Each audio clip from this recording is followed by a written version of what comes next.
গত কয়েক দশকের ইতিহাসে কাতারে 2022-এর ফিফা ওয়ার্ল্ড কাপ আয়োজন ছিল জাঁকজমকপূর্ণ। 3 বছরের মাথায় অনূর্ধ্ব-17 ওয়ার্ল্ড কাপ কাতার 2025 শুরু হচ্ছে 3রা নভেম্বর।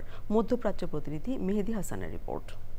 3রা অক্টোবর কাতারে শুরু হচ্ছে ফিফা অনূর্ধ্ব-17 ওয়ার্ল্ড কাপ কাতার 2025। 6টি মহাদেশ থেকে 48টি দেশ অংশগ্রহণ করবে এবারের আসরে।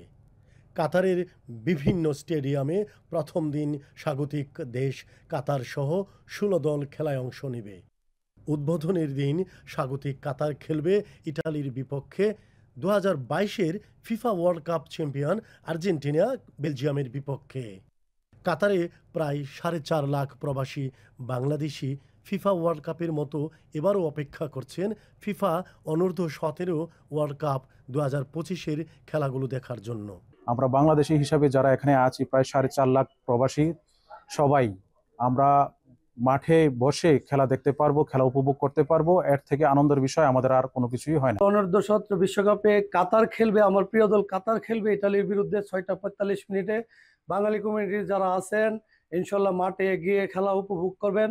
বাংলাদেশের বগুড়ার রফিক জানালেন 2022-এর মতো এবারও মাঠে গিয়ে অনেক খেলা দেখার জন্য অপেক্ষার প্রহর গুনছেন।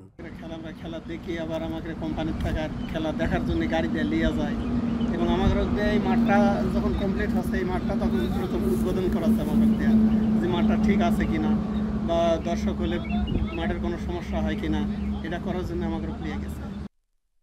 কাতারের দোহা থেকে মেহেদী হাসান, চ্যানেল আই।